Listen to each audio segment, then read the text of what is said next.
The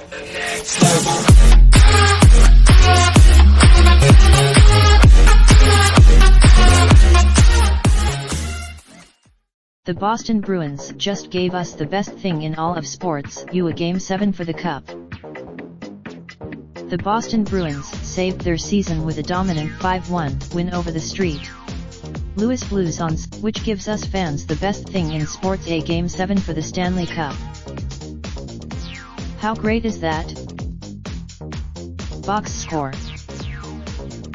St. Louis fans approximately 30,000 fans watched outside in the city, ready to party all night long in celebration of the franchise's first ever championship. Welcome to the Stanley Cup Final. Boston Bruins at NHL Bruins. But that didn't happen. Instead, yet another. Now there's a Game 7 back in the City of Champions, which will be historic.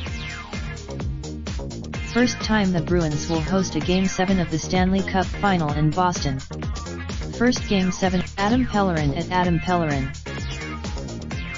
And the Boston Garden will be rocking, looking to see a Boston team win a 13th title since the February of 2002, which is ridiculous. There's nothing like a Game 7 in the Stanley Cup. These two teams, and with that, the Stanley Cup and the Conn Smythe Trophy, are on their way out of St. Louis and oft, Nicole Yang at Nicole Yang. Many members of the Bruins have played in a Game 7 of the Stanley Cup Final before, as the team beat the Vancouver Canucks on the road back in 2011. Now they'll look to take advantage of their home ice on Wednesday night, a place where they lost to the Blues in Game 5. But we can basically take everything that's happened thus far in the series and throw it out the window, because it's all about what happens in Game 7. It will be an incredibly stressful night for fans of both teams, as a bounce here and there can be the difference in winning and losing. But it's also going to be must-see TV filled with goosebump moments. And we can all thank the Bruins for getting us here. Buckle up, folks.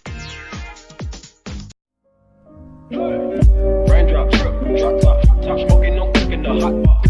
Fucking on your bitch, yeah, that. Looking up, open the park pot.